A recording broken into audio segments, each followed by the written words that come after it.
السلام علیکم ورحمۃ اللہ.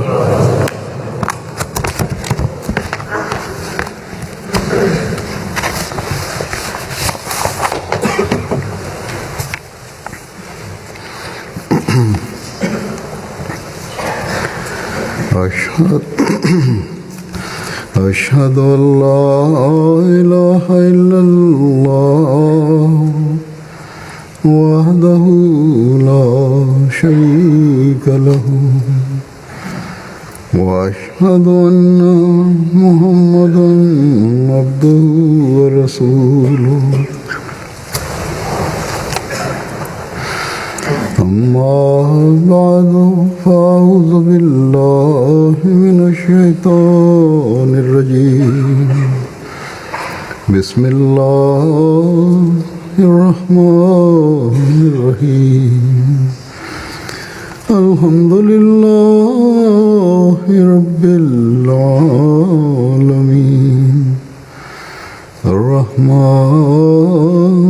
الرحيم مالك يوم الدين. إياك نعبد وإياك نستعين.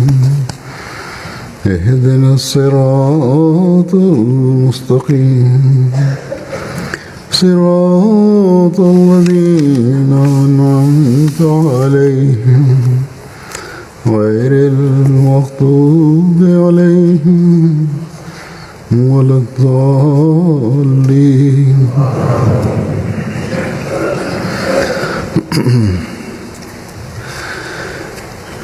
حضرت مسیح موعود علیہ السلام کی مخالفت تو اس وقت سے ہو رہی ہے جب ابھی باقاعدہ جماعت کا قیام بھی عمل میں نہیں آیا تھا، اور آپ علیہ السلام نے بیعت بھی نہیں لی تھی.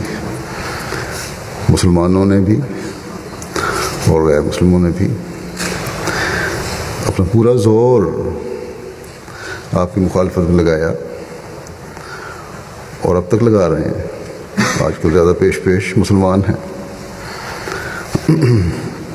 لیکن اللہ تعالیٰ آپ کی جماعت کو بڑھاتا چلا جا رہا ہے. اب اللہ تعالیٰ کے فضل سے جماعت دنیا کے 209 ممالک میں قائم ہے. خاص طور پر مسلمان ممالک میں، جیسا کہ میں نے کہا، جہاں بھی لوگ جماعت کی طرف زیادہ توجہ دیتے ہیں وہاں باقاعدہ منصوبہ بندی سے جماعت کی مخالفت شروع ہو جاتی ہے. بعض سیاستدان، علماء اور ان کے زیر اثر سرکاری کرندے، بلکہ جیسے پہلے میں بتا چکا ہوں عدالتوں کے جج بھی اس مخالفت کا حصہ بن جاتے ہیں. آج کل جیسا کہ میں نے گزشتہ کئی خطبوں میں ذکر کیا ہے، الجزائر کے احمدیوں کو ظلم کا نشانہ بنایا جا رہا ہے. جج صاحبان بھی یہی کہتے ہیں، حکومتی کرندے بھی یہی کہتے ہیں کہ اگر تم اس بات سے انکار کر دو کہ حضرت مرزا غلام احمد قادیانی علیہ السلام کا مسیح موعود ہونے کا دعویٰ جھوٹا ہے، اور وہ مسیح موعود نہیں ہیں بلکہ نعوذ باللہ اسلام مخالف طاقتوں کے ایجنٹ ہیں، اور اسلام مخالف طاقتوں کی پشت پناہی اور مغربی ممالک کی پشت پناہی انہیں حاصل ہے، اور انہیں کی طرف سے یہ کھڑے کیے گئے تھے، خاص طور پر انگریزوں کی طرف سے. تو ہم تمہیں بری کر دیتے ہیں، ورنہ پھر جیل اور جرمانے کی سزا کے لیے تیار ہو جاؤ. اور پھر ظالمانہ فیصلہ کر کے جو لوگ انکار کرتے ہیں، جو ایمانوں پر قائم ہیں، ان کو پھر جیلوں میں ڈالا جا رہا ہے، اور بڑے بڑے جرمانے بھی کیے جا رہے ہیں جن کی ادائیگی کی شاید ان غریب لوگوں میں جو اکثر غریب لوگوں کی ہے استطاعت بھی نہ ہو۔ بہرحال ان معصوموں اور مظلوموں کو ہمیں اپنی دعاؤں میں یاد رکھنا چاہیے۔ اللہ تعالیٰ انہیں ثبات قدم بھی عطا فرمائے اور ان ظلموں سے بھی بچائے۔ اسی طرح پاکستان کے احمدیوں کو بھی یاد رکھیں اپنی دعاؤں میں۔ وہاں بھی آج کل پنجاب میں خاص طور پر باقاعدہ منصوبہ بندی سے ظلم کیے جا رہے ہیں۔ مسلمان ممالک میں اپنے ملکوں کے اندر جو فساد کی حالت ہے اور ایک ملک کی دوسرے ملک کے ساتھ تعلقات کی جو حالت ہے، عقل رکھنے والوں کے لیے یہ حالت ہی اس بات کے سوچنے کے لیے کافی ہے اور ہونی چاہیے کہ ان حالات میں اللہ تعالیٰ نے امت محمدیہ کی اصلاح کے لیے اپنے وعدے کے مطابق جس کو بھیجنا تھا اور آن حضرت صلی اللہ علیہ وسلم نے اپنے جس غلام صادق کے آنے کی پیشگوئی فرمائی تھی اسے تلاش کریں، جبکہ اللہ تعالیٰ اور آن حضرت صلی اللہ علیہ وسلم کی بتائی ہوئی نشانیاں بھی پوری ہو چکی ہیں اور ہو رہی ہیں، جو مسیح موعود کی آمد کے ساتھ وابستہ ہیں۔ اور یہی ایک راستہ ہے جو مسلمانوں کی عظمت کو دوبارہ قائم کر سکتا ہے۔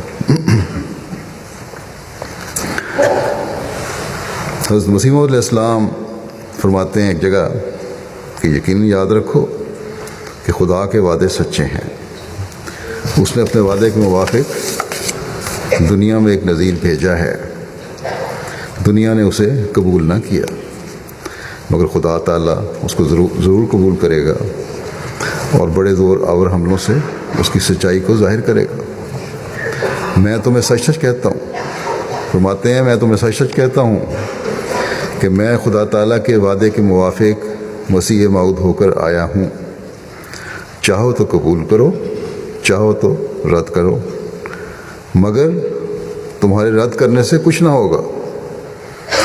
خدا تعالیٰ نے جو ارادہ فرمایا ہے وہ ہو کر رہے گا۔ پھر آپ فرماتے ہیں یہ صاف امر ہے کہ خدا تعالیٰ نے مجھے مامور اور مسیح موعود کے نام سے دنیا میں بھیجا ہے۔ جو لوگ میری مخالفت کرنے والے ہیں وہ میری نہیں خدا تعالیٰ کی مخالفت کرتے ہیں۔ بس جماعت کے خلاف مخالفتیں جو ہو رہی ہیں یہ اللہ تعالیٰ جو چاہتا ہے اس کے خلاف ہی چلنے والے لوگ ہیں، اور اس طرح یہ اللہ تعالیٰ کی مخالفت کر رہے ہیں، اور یہ مخالفتیں نہ پہلے کچھ بگاڑ سکی اور نہ آئندہ انشاءاللہ تعالیٰ کچھ بگاڑ سکیں گی۔ اللہ تعالیٰ کی مدد حضرت مسیح علیہ الصلوۃ والسلام کے ساتھ ہمیشہ رہی، اور ہمیشہ ہم نے یہی دیکھا کہ دشمن خائب و خاسر ہوا اور ہو رہا ہے، اور آئندہ بھی انشاءاللہ تعالیٰ ہوتا رہے گا۔ یہ ایک جگہ مخالفت کرتے ہیں تو اللہ تعالیٰ 100 جگہ تبلیغ کے نئے میدان کھول دیتا ہے۔ الجزائر میں ہی انہوں نے احمدیوں کو اپنے زوم میں ختم کرنے کی کوشش کی،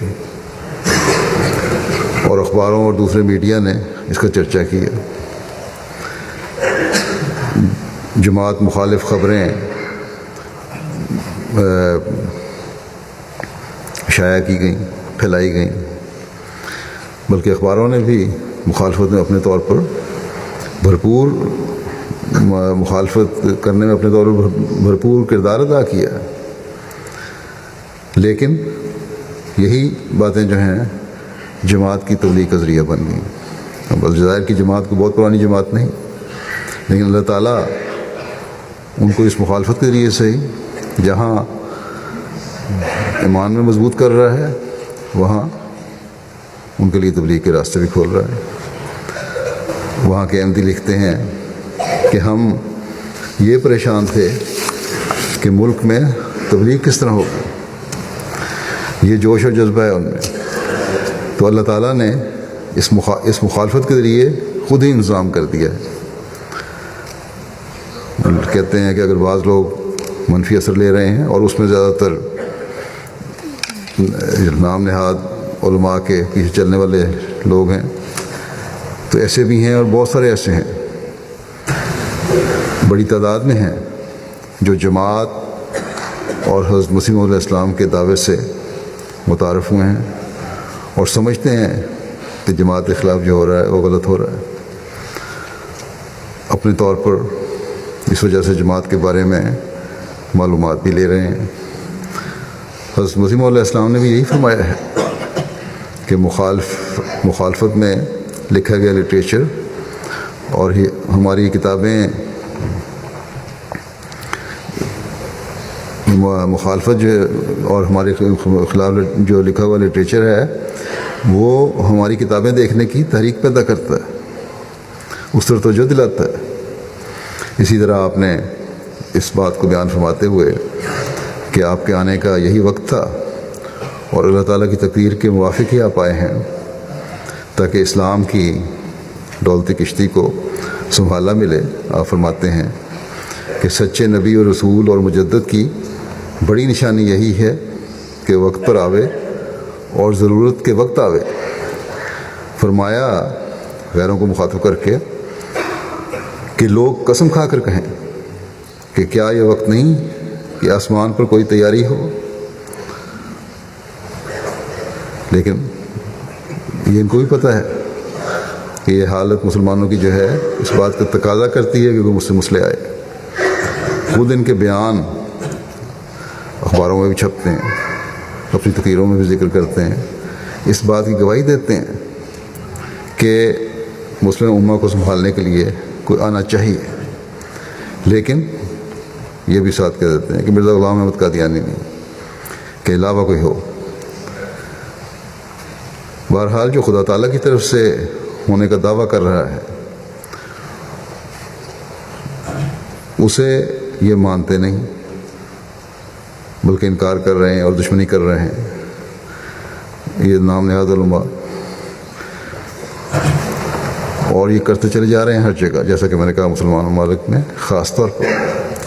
لیکن اس کے مقابلے پہ ہم دیکھتے ہیں کہ اللہ تعالیٰ دنیا میں اپنے پیغام کو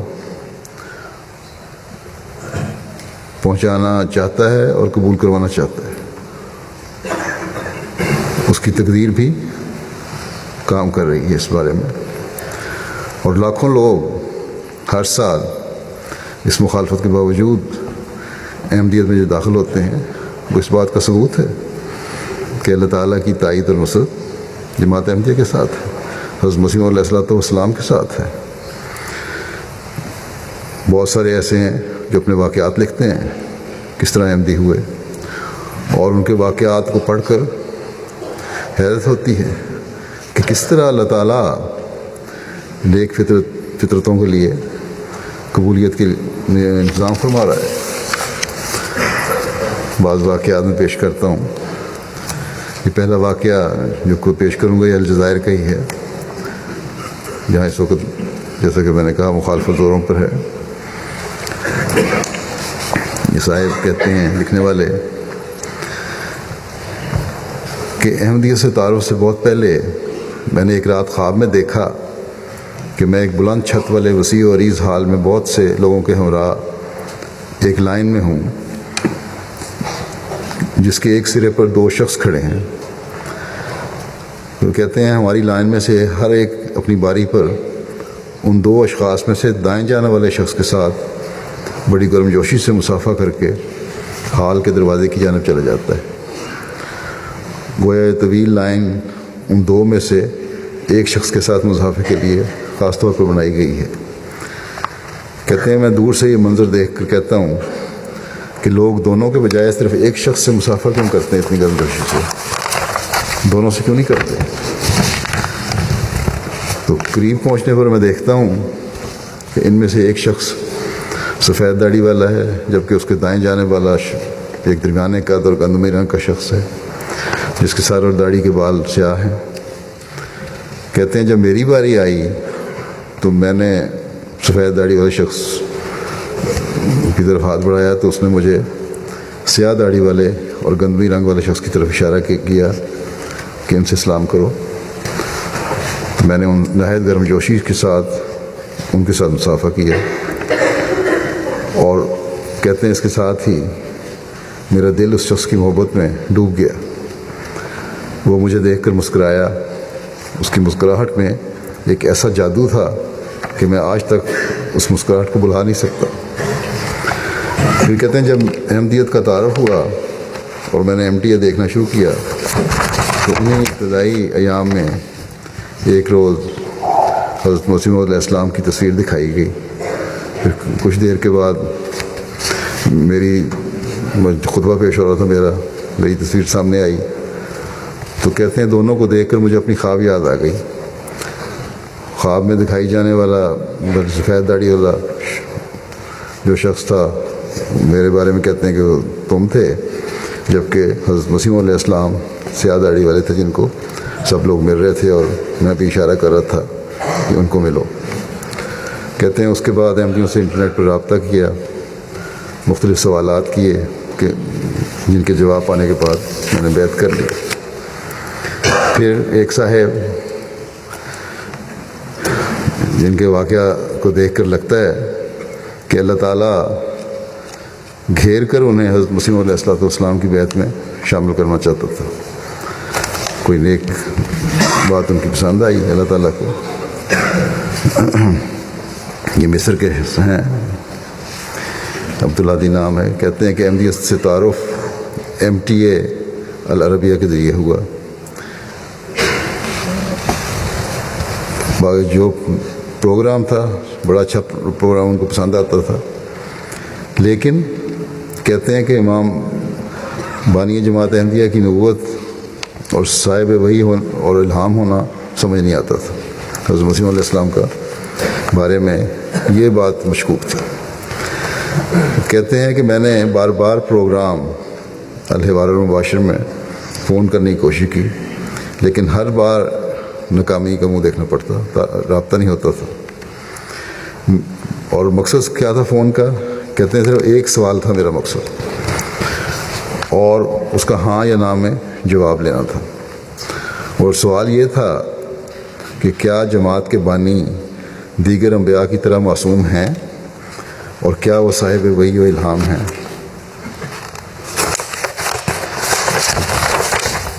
کہتے ہیں اگر اس کا جواب مجھے ہاں میں دیا جاتا تو میں اسی روز اس چینل کو اپنی لسٹ سے حذف کر دیتا، کاٹ دیتا، کیونکہ اس وقت میرا یہی عقیدہ تھا کہ حضرت صلی اللہ علیہ وسلم کے بعد وہی بند ہے اور اس کا دعوے دار جھوٹا ہے۔ لیکن خدا تعالیٰ کی خاص قدرت سے ایسا ہوا کہ میں کبھی بھی پروگرام میں کال کرنے میں کامیاب نہ ہو سکا، جس کا نتیجہ یہ ہوا کہ میں MTA دیکھتا رہا، اور رفتہ رفتہ تمام امور کے ساتھ ختم نبوت کا مسئلہ بھی میری سمجھ میں آ گیا، یہاں تک کہ میرے سامنے امام الزمان، مسیح موعود اور امام مہدی کی بیعت کے علاوہ کوئی راستہ نہ بچا۔ چنانچہ میں نے بیعت فارم پر کر کے ارسال کر دیا۔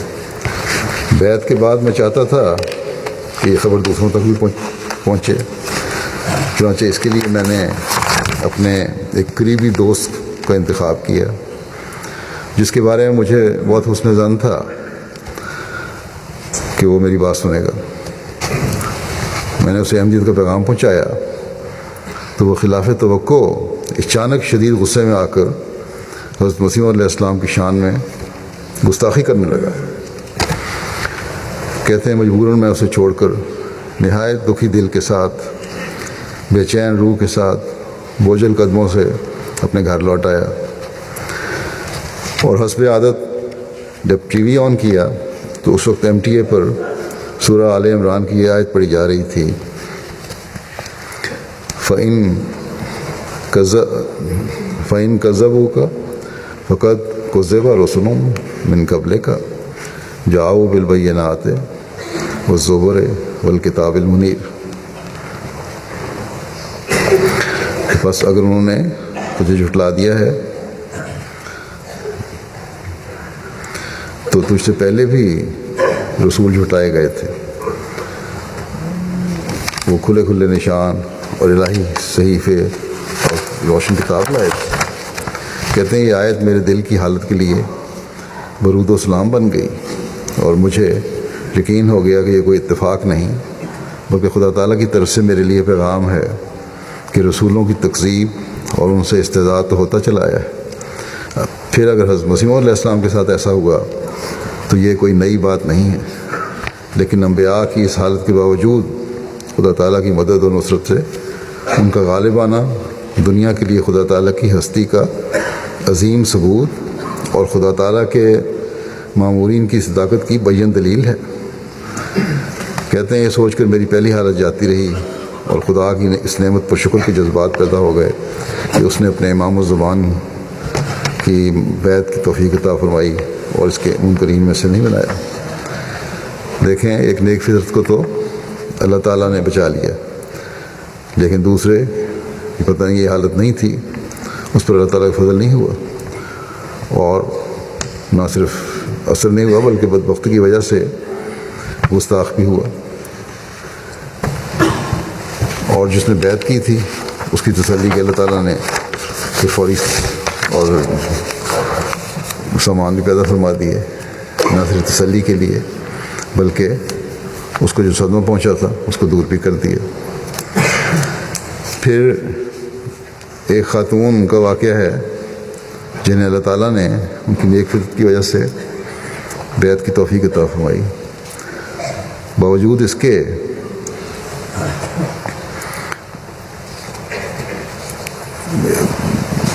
یہ مسلمانوں کے بارے میں جو عمومی دہشت گردی کا تصور ہے اس کی وجہ سے خوف زدہ بھی تھیں ہمارے سے بھی،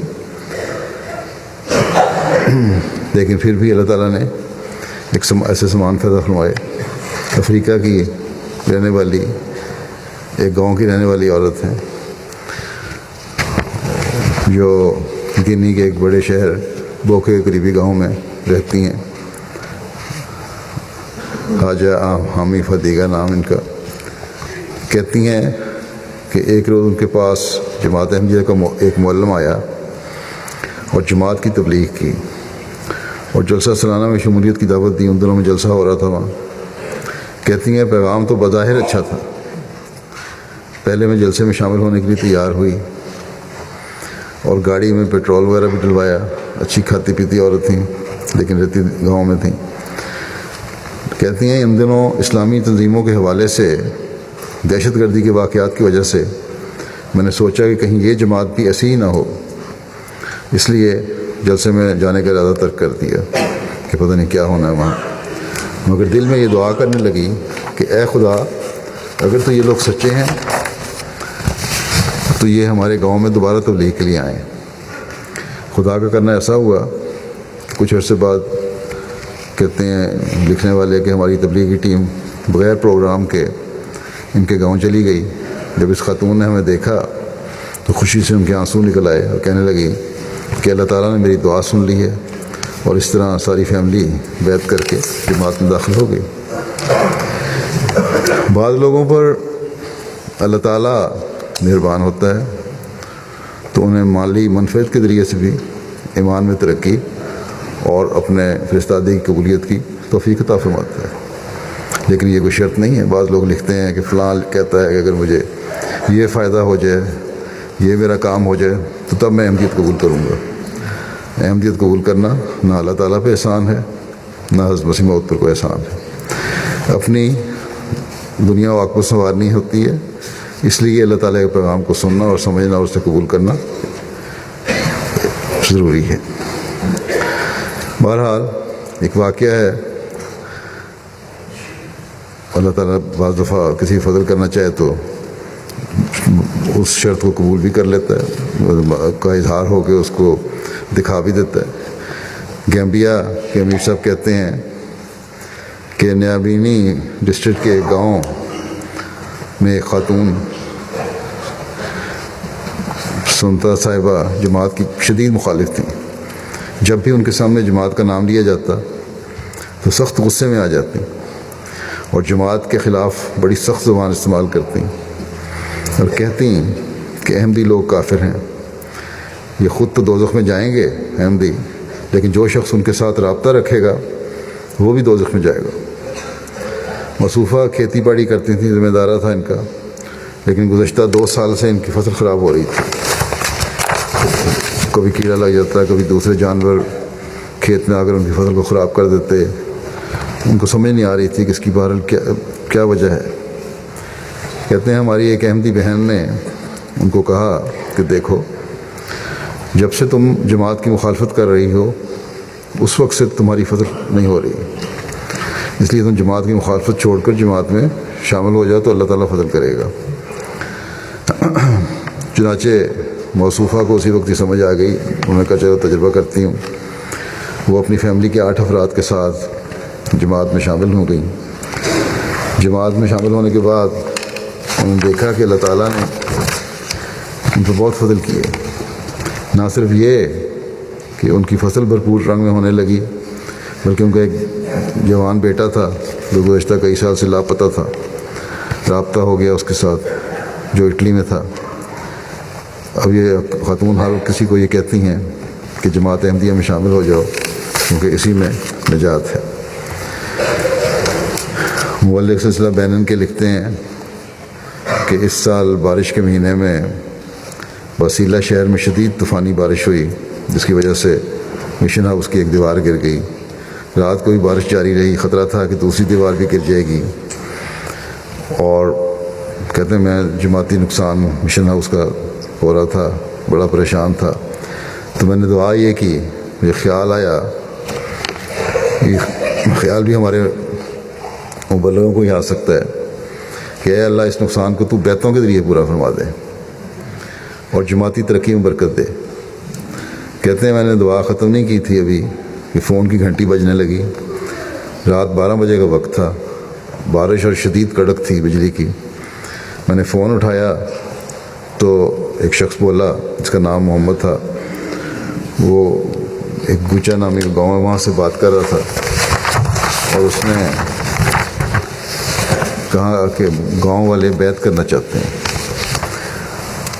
وہاں سے مشن ہاؤس سے جہاں یہ تھے وہ گاؤں 110 کلومیٹر دور تھا. کہتے ہیں بہرحال میں ان کے پاس گیا گاؤں میں اگلے دن یا کچھ دن بعد، تو وہاں 198 افراد بیعت کر کے جماعت میں داخل ہو گئے. اور ہر قسم کی مخالفت کے باوجود، بڑی مخالفت بھی ہے وہاں، لیکن ثبات قدم ہے ان میں اور قائم ہے اپنے ایمان پر. جرمنی سے مبلغ لکھتے ہیں کہ ایک سیرین فیملی تقریباً 1 سال سے ان کا رابطہ تھا. گزشتہ سال جرمنی جلسہ پہ بھی شرکت کی انہوں نے. جلسے کا ماحول دیکھا، بڑے متاثر ہوئے، لیکن بیعت نہیں کی تھی انہوں نے. وہ خود کہتے ہیں، سیرین فیملی کہتی ہے کہ ہم چونکہ اٹلی کے راستے سے جرمنی آئے تھے، اس لیے ہمارے وکیل نے کہا تھا کہ آپ لوگوں کو کیس کمزور ہے اور ممکن ہے کہ آپ کو واپس اٹلی بھجوا دیا جائے. چنانچہ جلسے کے بعد کہتے ہیں ہم اسی امید پہ تھے کہ ہمیں خط آ جائے گا کورٹ کا کہ واپس جاؤ یا حکومت کا. لیکن گھر پہنچے تو کورٹ کی طرف سے ایک خط آیا ہوا تھا جس میں انہوں نے لکھا تھا کہ یہ ان کو علم ہے کہ ہم اٹلی کے راستے جرمنی آئے ہیں. لیکن ساتھ ہی اس خط میں جج کی طرف سے ریمارکس بھی تھے کہ چونکہ آپ لوگ سیرین ہیں اس لیے انہیں جرمنی سے کہیں اور بھجوانے کی ضرورت نہیں ہے. تو کہتے ہیں میرے لیے بات جو تھی بڑا معجزہ تھی. فوراً دل میں خیال آیا کہ یہ جلسے پر جانے کی برکت ہے، اور میں نے اپنی بیوی کو بتایا کہ خدا تعالیٰ نے ہمیں جلسے میں شامل ہونے پر یہ معجزہ دکھایا ہے. بس اس کے بعد ان کے دل میں بیٹھا کہ کیونکہ جماعت کی وجہ سے ہوا ہے، وہ انہوں نے فوراً بیعت کا فیصلہ کیا اور جماعت میں شامل ہو گئے. تو اللہ تعالیٰ کے بھی عجیب طریقے ہیں ہدایت دینے کے. بعض لوگ سمجھتے ہیں، گو کہ کئی واقعات ایسے ہیں بتائے بھی ہیں میں نے، کہ افریقہ میں تبلیغ بھی اتنی آسان نہیں، کافی مشکل ہے، لیکن لوگوں کا خیال ہے کہ ان پڑھ لوگ ہیں، غریب ہیں، اس لیے آسانی سے اہمیت قبول کر لیتے ہیں، لیکن یہ بالکل غلط بات ہے۔ ان ان پڑھوں کے نام نہاد ان پڑھوں کو بھی جو ان کے نام نہاد علماء ہیں، انہوں نے اپنی روزی روٹی اور انفرادیت قائم کرنے کے لیے عجیب قسم کے رسم و رواج اور بدعات میں مبتلا کیا ہوا ہے، اور ان علماء کے پیچھے چلنے والے ان سے علیحدہ ہونا بھی نہیں چاہتے، اور انہی کی وجہ سے جماعت کی مخالفت بھی ہوتی ہے۔ جیسے پہلے بھی ایک دو واقعات میں نے بیان کیے کہ وہاں افریقہ میں مخالفت بھی کرنے والے ہیں لوگ۔ تو بہرحال وہاں بھی اہمیت قبول کرنا اتنا آسان نہیں ہے، لیکن اللہ تعالیٰ پھر بھی رہنمائی کے سامان پیدا فرماتا رہتا ہے لوگوں کے لیے، اور ہمارے مبلغین اور معلمین کے لیے بھی، کہ کس طرح انہوں نے تبلیغ کرنی ہے۔ آئیوری کوسٹ کے مبلغ کہتے ہیں، ایک واقعہ کا ذکر کرتے ہوئے، کہ سان پیڈرو ریجن کے لوکل معلم ایک گاؤں میں تبلیغ کے لیے گئے، جس کے نتیجے میں اس گاؤں کے امام سمیت 15 افراد نے احمدیت قبول کر لی۔ بعد میں امام نیشنل جلسہ سالانہ آئیوری کوسٹ میں شامل ہوئے تاکہ جماعت کے افراد کو قریب سے دیکھنے کا موقع ملے۔ جلسہ دیکھ کر بڑے خوش ہوئے، مسجد کے لیے اپنا ایک پلاٹ بھی پیش کیا۔ لیکن یہ لوگ شہر کے ایک بڑے امام کے تابع تھے سب۔ گاؤں میں پہلے جمعے کی نماز ادا نہیں کی جاتی تھی، باوجود اس کے وہاں امام تھا، اور وجہ یہ بتائی جاتی تھی کہ شہر سے بڑے امام کو بلا کر پھر کوئی گائے یا بکری ذبح کر کے دعوت کی جائے اس کی، اور پھر جمعہ ہو سکتا ہے، نہیں تو جمعہ نہیں ہو سکتا، اجازت نہیں۔ تو یہ عجیب و غریب قسم کی بدعات انہوں نے وہاں رائج کی ہوئی ہیں۔ اور بڑے مولوی صاحب جو ہیں وہ جب ان کو فرصت ملتی مختلف جگہوں سے دعوتیں کھانے کی بعد، تو جب ان کا نمبر آتا تھا تبھی کسی گاؤں میں جا کے جمعہ پڑھاتے تھے، اور اس وجہ سے جو ایک بنیادی فرض ہے جمعہ پڑھنا ایک مومن کے لیے، اس سے ان کو محروم کیا ہوا تھا۔ حدیث میں تو آتا ہے کہ 3 جمعے جس نے چھوڑے لگاتار اس کے دل پہ داغ لگ گیا۔ تو بہرحال ان مولوی صاحبان کی یہ اپنی شریعت تھی۔ تو امام کو جب یہ بتایا گیا اس چھوٹے مولوی کو گاؤں کے کہ نماز جمعہ کے لیے ان چیزوں کی ضرورت نہیں ہے، اس پر اس نے واپس گاؤں جا کر لوگوں کو سمجھانے کی کوشش کی کہ ہم نماز جمعہ ادا کر سکتے ہیں اور اس میں کوئی روک نہیں ہے، ضروری نہیں ہے بڑے مولوی کی دعوت ہو تو پھر جمعہ ادا ہوگا۔ اس پر گاؤں کے لوگوں نے، جو دوسرے لوگ تھے احمدی نہیں ہوئے تھے، انہوں نے مخالفت کی اور امام کو اپنی مسجد میں جمعہ پڑھانے کی اجازت نہیں دی۔ اس پر امام نے ایک عارضی چھپر بنا کر چند احمدیوں کے ساتھ مل کر نماز جمعہ ادا کی، جس پر پھر ان شرارتی لوگوں نے اس چھپر کو توڑ دیا، گرا دیا۔ تو پھر یہ کہتے ہیں کہ اس پہ میں اور لوکل معلم اور چند احمدی احباب کو ساتھ لے کر گاؤں کے چیف کے پاس گئے اور ساری بات بیان کی۔ چیف نے فیصلہ کیا کہ اگر مسجد والے آپ کو مسجد میں نماز نہیں پڑھنے دیتے تو آپ کسی دوسری جگہ نماز پڑھ لیں۔ جب 2 جگہ نماز ہوگی تو لوگ خود ہی فیصلہ کر لیں گے کس مسجد میں جا کر نماز پڑھیں۔ بہرحال کہتے ہیں اللہ تعالیٰ کے فضل سے اس گاؤں میں اب احمدیت کی بدولت باقاعدہ جمعہ کا آغاز ہو گیا، اور باوجود مخالفت کے احباب جماعت بڑے ثابت قدمی سے اپنے ایمان پر بھی قائم ہیں اور جمعہ بھی ادا کر رہے ہیں۔ خوابوں کے ذریعے سے بہتوں کو اللہ تعالیٰ رہنمائی فرماتا ہے۔ دنیا میں ہر جگہ اس طرح رہنمائی ہوتی ہے۔ ہندوستان کے مبلغ انچارج لکھتے ہیں کنور کیرالہ کے کہ ایک نوبوائے تھے، ان کی قبول احمدیت کا واقعہ، وہ نوبوائے کافی پریشان رہتے تھے بیعت سے پہلے، جس پر انہیں کسی نے بتایا کہ آپ کی پریشانی کا حل کثرت سے درود پڑھنا ہے. اب درود پڑھا کریں بہت زیادہ. چنانچہ موصوف نے درود شریف پڑھنا شروع کر دیا. ایک دن انہوں نے خواب میں حضرت صلی اللہ علیہ وسلم کا روضہ دیکھا اور ایک خالی قبر کو بھی دیکھا. وہاں ایک شخص آیا اور اس نے کہا کہ حضرت محمد رسول اللہ صلی اللہ علیہ وسلم نے فرمایا ہے کہ عنقریب آپ سے ملاقات ہوگی. جب انہوں نے یہ خواب غیر احمدی مولوی کو سنائی تو اس نے کہا کہ یہ مبارک خواب ہے، آپ ایک اعلیٰ مقام پر پہنچنے والے ہیں. اس خواب کے چند دنوں بعد ایک سفر کے دوران ان کی کسی احمدی سے ملاقات ہوئی، جس پر اس احمدی نے کہا کہ آپ کنور میں شہر میں جو مسجد نور ہے وہاں ضرور جائیں. چنانچہ اس کے مطابق وہ ایک دن جماعت کی نور مسجد میں آئے اور جمعہ کی نماز میں شامل ہوئے. وہاں ان کا جماعت کے ساتھ تعارف ہوا اور باقاعدہ جماعتی کتب کا مطالعہ کرنے لگے. پھر بیعت کر کے جماعت میں شامل ہوئے. تو کہتے ہیں اس طرح پہ واضح ہوا کہ رسول کریم صلی اللہ علیہ وسلم سے عنقریب ملاقات کرنے کا مطلب جماعت احمدیہ میں شمولیت تھا.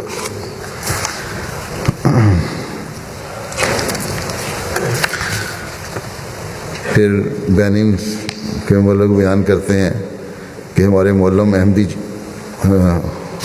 حمدی جبریل صاحب ایک مقامی ریڈیو پر تبلیغ کا پروگرام کیا کرتے ہیں. ایک دن کے پروگرام میں ایک عورت کی کال موصول ہوئی. کہنے لگیں کہ میرے لیے حیرت کی بات ہے کہ مسیح کی آمد ثانی ہو گئی ہے اور ہمیں پتہ ہی نہیں. میں مسلمان ہوں اور میری فیملی عیسائی ہے اور مجھے اس بات پر لاجواب کر دیتے ہیں کہ مسلمان تو خود کہتے ہیں کہ ان کی ہدایت کے لیے مسیح کی آمد ہوگی تب ان کو ہدایت ملے گی. تو وہ کہتی ہے کہ آپ میرے گاؤں آئیں اور ان کو تبلیغ کریں. چنانچہ اس گاؤں میں چند تبلیغی نشستوں سے اس گاؤں کے 227 افراد نے بیعت کر کے احمدیت قبول کر لی. جہاں مولوی کا زور چلتا ہے وہاں وہ ڈرا دھمکا کر احمدیت سے دور کرنے کی کوشش بھی کرتا ہے. لیکن اللہ تعالیٰ نے ان مولویوں کے اس فعل کی وجہ سے لوگوں کو احمدیت قبول کرنے کی توفیق عطا فرمائی ہے. بہت سے ایسے واقعات ہیں. ایک واقعے کا ذکر کرتا ہوں. زامبیا کے شمالی صوبے شہر کے صوبہ کے ایک شہر ہے مپورو کوسو. اس کے بارے میں وہاں کے مبلغ لکھتے ہیں کہ میں گزشتہ سال یہاں اس جگہ پہ گزشتہ سال جماعت پہ قیام ہوا. وہاں پر مولویوں نے ایک میٹنگ بلائی، پرانے مسلمان ہیں وہاں، جس میں مختلف لوگوں کو مدعو کیا گیا، جس میں ایک محمد سعید صاحب بھی تھے جن کا ہماری جماعت سے رابطہ تھا لیکن احمدی نہیں ہوئے تھے. میٹنگ کے دوران مولوی کہنے لگے کہ ہم قادیانیوں کو کسی قیمت پر ترقی کرتے ہوئے نہیں دیکھ سکتے، اس لیے ہم نے فیصلہ کیا ہے کہ جہاں بھی یہ لوگ جائیں گے ہم ان کا پیچھا کریں گے اور ان کو ڈرائیں گے اور اگر دھمکائیں گے. اگر لوگ جماعت سے پیچھے نہ ہٹے تو ہمیں انہیں جان سے بھی مارنا پڑا تو وہ بھی کر دیں گے. ان مولویوں نے سعید صاحب سے کہا کہ تم بھی احمدیوں سے کسی قسم کا تعلق نہ رکھو. وہ پتہ تھا کہ آنا جانا ہے. اگر تم نے جماعت احمدیہ کے ساتھ اپنا تعلق نہ کاٹا تو ہم کسی بھی حد تک جا سکتے ہیں. دھمکی دی ان کو. نتیجہ کیا ہوا کہ محمد سعید صاحب مولویوں کی اس میٹنگ کے بعد اپنی فیملی سمیت جماعت احمدیہ میں شامل ہو گئے. انہوں نے آ کے کہا اچھا تم دھمکاؤ مجھے، میں بیعت کرتا ہوں. اس کے علاوہ بھی اس میٹنگ کے بعد شہر کے کوئی 25 افراد نے جماعت میں شمولیت اختیار کی. ڈرانے کا نتیجہ یہ نکلا کہ ان پر حق کھل گیا اور مزید افراد جو پہلے تھے احمدی تھے ان سے بھی بڑھ گئی تعداد جماعت کی اور جماعت کی آغوش میں آ گئے. یہی حال الجزائر میں ہو رہا ہے. جیسا کہ میں نے کہا ہے احمدیت کا تعارف بڑھ رہا ہے اور وہاں کے رہنے والے لوگوں کا خیال ہے کہ ایک وقت آئے گا جب اسی پیمانے پر لوگ احمدیت میں یہاں بھی شامل ہونا شروع ہو جائیں گے انشاءاللہ. پھر ایک واقعہ کا ذکر کرتے ہوئے امیر صاحب تنزانیہ لکھتے ہیں کہ نیانگا مارا میں ایک لمبے عرصے سے جماعت قائم تھی. مگر وہاں صرف 1-2 گھرانے احمدی تھے۔ اس سال یعنی 2016 میں مقامی جماعت کے افراد کے تعاون سے وہاں باقاعدہ تبلیغی پروگرام کیا گیا، جس میں حاضرین کو خلافت کی اہمیت کے حوالے سے بتایا گیا۔ چنانچہ لوگوں کو خلیفہ وقت کو دیکھنے کا شوق پیدا ہوا۔ ان لوگوں نے غیرت جماعت، اس کے پاس ڈش اور ٹی وی تھا، اس سے درخواست کی کہ انہیں ٹی وی پر MTA لگائے۔ چنانچہ اس نے MTA لگایا اور لوگوں کو ٹی وی پر خلیفۃ المسیح کو دیکھنے کا موقع ملا۔ اس طرح جماعت کے لیے تبلیغ کا ایک نیا رستہ کھل گیا۔ کہتے ہیں اس سال، اسی سال جس سال کا ذکر ہو رہا ہے 2016 میں، ہمارا وفد اگلے مہینے دوبارہ ان کے تبلیغ کے لیے گیا تو ایک مولوی نے پروگرام کے دوران فتنہ ڈالنے کی کوشش کی اور ہمیں لگا کہ شاید یہ پروگرام کامیاب نہیں ہو سکے گا، لیکن خدا کی نصرت ایسی ہوئی کہ تبلیغی پروگرام اور سوال و جواب کے بعد مقامی لوگوں میں سے بعض جنہوں نے ابھی تک بیعت نہیں کی تھی، ان مولوی صاحب کو کہنے لگے کہ اگر احمدی کافر ہیں تو ہم بھی احمدی ہیں، تم اس گاؤں سے نکل جاؤ، احمدی نہیں نکلیں گے۔ چنانچہ مولوی کی اس مخالفت کی وجہ سے لوگوں کا جماعت کی طرف زیادہ رجحان ہوا اور کل 38 افراد نے احمدیت کو قبول کرنے کی سعادت پائی۔ اور نئی بیعت کرنے والوں میں ایک نے اپنا ایک پلاٹ بھی مسجد کے لیے وقف کیا، اور ایک نو بھائی نے کہا کہ چونکہ میرا گھر بڑا ہے، نیز دوسرے دوستوں کے گھروں کے قریب بھی ہے، اس لیے مسجد بننے تک نماز با جماعت میرے گھر میں ادا کی جائے۔ چنانچہ اب روزانہ اس جگہ جماعت کے دوست اکٹھے ہو کر نماز ادا کرتے ہیں۔ تو اس قسم کے بہت سے واقعات ہیں جہاں مخالفت کی وجہ سے احمدیت سے دور ہٹانے کی کوشش کی گئی یا لالچ دے کر بھی، لیکن اللہ تعالیٰ کے یہ کام ہے، جیسا کہ پہلے حضرت مسیح علیہ السلام نے فرمایا کہ روز بروز ترقی ہو رہی ہے، خود لوگ بعض جگہ تعارف حاصل کر کے آتے ہیں، اور ہم ان چیزوں کو دیکھ کر حضرت مسیح علیہ السلام کی اس بات کو بھی پورا ہوتا دیکھتے ہیں۔ آپ فرماتے ہیں کہ یاد رکھو اللہ تعالیٰ سب کچھ آپ ہی کیا کرتا ہے۔ پھر فرماتے ہیں ٹھنڈی ہوا چل پڑی ہے، خدا تعالیٰ کے کام آہستگی کے ساتھ ہوتے ہیں، ہوں گے اور ضرور ہوں گے، لیکن آہستہ آہستہ ہو رہے ہیں، ہوتے چلے جائیں گے انشاءاللہ تعالیٰ۔ مسلمانوں کو بجائے حضرت مسیح علیہ السلام کی مخالفت کرنے کے اس بات کو غور کرنا چاہیے جو آپ نے فرمایا ان کو مخاطب کر کے کہ اگر ہمارے پاس، یاد رکھو کہ اگر ہمارے پاس کوئی بھی دلیل نہ ہوتی، تاہم زمانے کے حالات پر نظر کر کے مسلمانوں پر واجب تھا کہ وہ دیوانہ وار پھرتے اور تلاش کرتے کہ مسیح ابھی تک کیوں نہیں آیا، کیونکہ مسیح اب تک کیوں نہیں کسر صلیب کے لیے آیا۔ اب بجائے اس کے مخالفت کرتے تلاش کرنا چاہیے تھا، زمانہ اس بات کا تقاضا کر رہا تھا کہ تلاش کیا جائے۔ فرمایا کہ اگر ملانوں کو بنی نوع انسان کی بھلائی اور بہبودی مد نظر ہوتی تو وہ ہرگز ایسا نہ کرتے جیسا ہم سے کر رہے ہیں۔ ان کو سوچنا چاہیے تھا کہ انہوں نے ہمارے خلاف فتویٰ لکھ کر کیا بنا لیا ہے، جسے خدا تعالیٰ نے کہا ہے کہ ہو جائے، اسے کون کہہ سکتا ہے کہ نہ ہو۔ فرمایا کہ یہ لوگ جو ہمارے مخالف ہیں یہ بھی ہمارے نوکر چاکر ہیں، مخالفین بھی ہمارے نوکر چاکر ہیں کہ کسی نہ کسی رنگ میں ہماری بات مشرق و مغرب تک پہنچا دیتے ہیں۔ بعض واقعات جو میں نے بیان کیے، اور الجزائر کے لوگ پاکستان میں بھی یہی ظاہر کرتے ہیں کہ مخالفت کی وجہ سے احمدیت کا تعارف مزید بڑھ رہا ہے۔ بس ہمیں مخالفت سے کوئی فکر نہیں، چاہے الجزائر ہو یا پاکستان یا کوئی اور مسلمان ملک، ہماری تبلیغ ان مخالفین کے ذریعے پہلے سے بڑھ کے ہو رہی ہے اور تعارف حاصل ہو رہا ہے احمدیت کا۔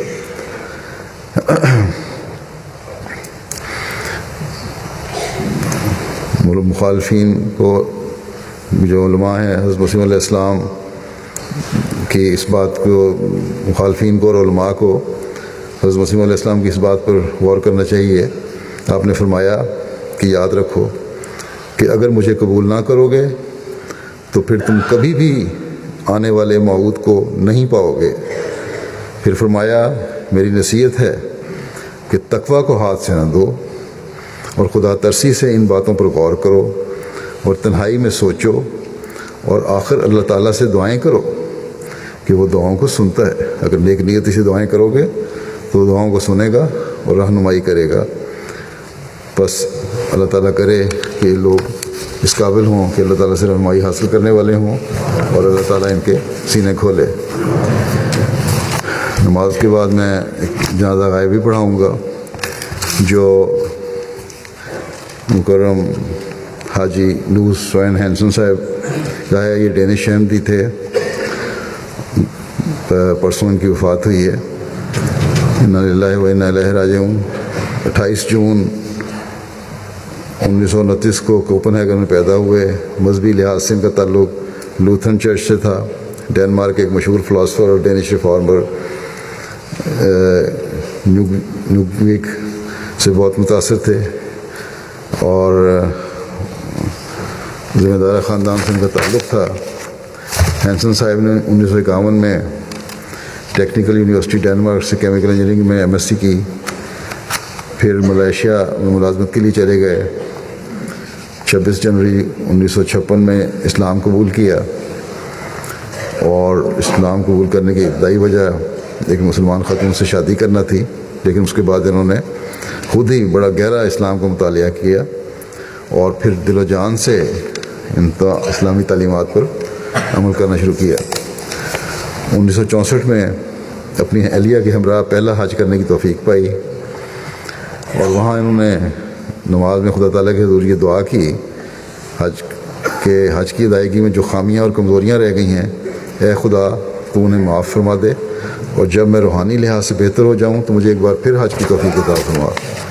چنانچہ اللہ تعالیٰ نے آپ کی دعا اس طرح میں قبول فرمائی کہ انہیں احمدیت کی قبول کرنے کی توفیق ملی، اور پھر احمدیت قبول کرنے کے بعد ایک بار اور انہوں نے حج کیا اور متعدد عمرے کیے۔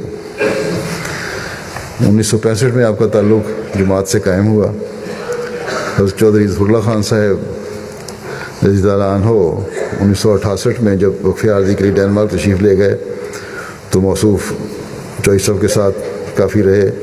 اس وقت تک بیعت نہیں کی تھی، لیکن احمدیت سے متاثر ہو رہے تھے، تعلیم سے کچھ سوالات ان کے ذہن میں تھے۔ 1969 میں پاکستان کا سفر کیا، حضرت چودھری صاحب کے ہاں قیام کیا، اور سفر کے دوران ربا بھی گئے۔ حضرت خلیفہ مسیح ثالث رحمہ اللہ تعالیٰ سے ملاقات کا شرف ملا۔ اس وقت تک آپ احمدیت کا بڑا گہرا مطالعہ کر چکے تھے، لیکن پوری طرح تسلی نہیں ہوئی تھی۔ تو حضور رحمہ اللہ سے ملاقات کرنے کے دوران چند سوالات بھی پوچھے آپ نے ان سے، اور اس وجہ سے پھر کہتے ہیں وہیں احمدیت کی حقیقت مجھ پر آشکار ہو گئی۔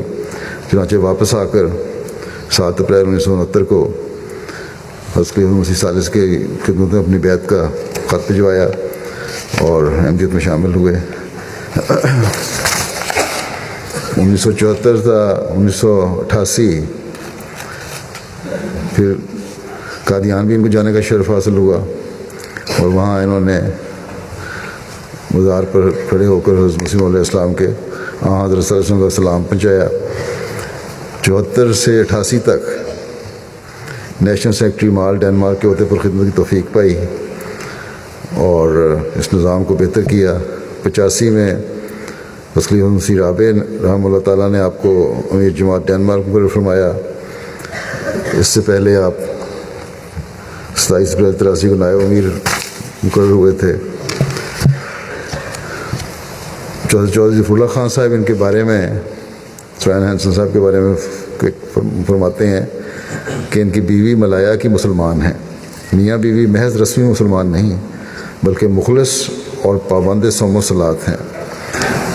چوئی صاحب کہتے ہیں خاکسار نے کم کسی مغربی مسلمان کو اسلام کی اقدار میں اس قدر رچا ہوا دیکھا ہے۔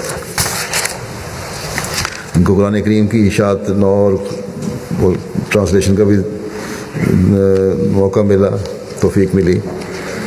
1989 میں ڈینش قرآن کریم کی نظر ثانی شدہ ایڈیشن کمپیوٹرائز کمپوزنگ کے ساتھ شائع ہوا۔ اس میں سوین ہینسن صاحب نے گراں قدر خدمات سر انجام دیں۔ میڈسن صاحب کے ساتھ مل کر ان کی بہت مدد کی، اور ہمیشہ 1986 سے لے کر جب تک ان کی صحت رہی، گزشتہ 2 سال تک تقریباً، یہ ہر سال جلسے پر آتے تھے، یہاں یو کے میں بھی۔ اور حضرت مسیح رابع کے زمانے میں جو انٹرنیشنل شورا ہوتی تھی، وہاں حضرت مسیح رابع کی معاملت کی بھی ان کو اعزاز ان کو ملا۔ اسکینڈینیوین ممالک کے مشترکہ رسالے کے ایڈیٹر بھی رہے یہ ایکٹیو اسلام کے۔ 1981 کو پہلے زعیم اعلیٰ انصار اللہ ڈنمارک انتخاب ہوا، تو سوین ہینسن صاحب بطور زعیم منتخب ہوئے اور 1986 تک رہے۔ سوین ہینسن صاحب کی اہلیہ احمدی نہیں تھیں، اور بلکہ مخالف تھیں بہت زیادہ، لیکن اس کے باوجود ان سے ہمدردی اور شفقت کے سلوک رکھا انہوں نے، لیکن جماعتی خدمات میں بھی کوئی کمی نہیں آنے دی۔ چندے میں بڑے باقاعدہ تھے، مالی قربانیوں میں بڑھ چڑھ کر حصہ لینے والے تھے، اور جو گنجائش اگر نکلتی تو ایک جگہ انہوں رکھی ہوئی تھی، اس اکاؤنٹ میں ڈال دیتے تھے۔ اپنی جانے لگے جب ڈنمارک سے ریٹائر ہو کر، تو اپنی کار بھی مشن کو دے دی۔ ان کے بارے میں، ان کی مالی قربانیوں کے بارے میں حضرت مسیح رابع نے ایک خط میں تحریر فرمایا تھا کہ سوین ہینسن صاحب کی قربانی قابل تقلید ہے، یہ ماشاءاللہ شروع سے ہی اخلاص و ایثار کا مرقع ہیں، اور مالی قربانی کے لحاظ سے نمونہ ہیں، کبھی ان کو یاد دہانی کی ضرورت نہیں پڑی۔ آگے لکھتے ہیں کہ خدا کرے کہ باقی جماعت کے دوست بھی انہی کی طرح ہو جائیں، تو پھر سیکرٹری مال کا کام صرف ریکارڈ رکھنا ہو جائے اور یاد دہانیوں پر اسے وقت صرف نہ کرنا پڑے، اور خدا کرے کہ ایسا ہی ہو۔ جماعت کے بعد میں جانا پڑھاؤں گا، اللہ تعالیٰ مرحوم کے درجات بلند فرمائے، اور ان کی بیوی اور بچوں کو بھی احمدیت قبول کرنے اور احمدیت پر عمل کرنے کی توفیق عطا فرمائے۔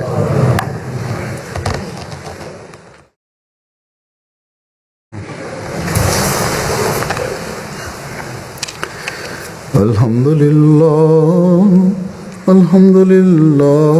نحمده ونستعينه ونستغفره ونؤمن به ونتوكل عليه ونعوذ بالله من شرور أنفسنا ومن سيئات أعمالنا، من يهده الله فلا مضل له ومن يضلل فلا هادي له، ونشهد أن لا إله إلا الله ونشهد أن محمدا عبده ورسوله۔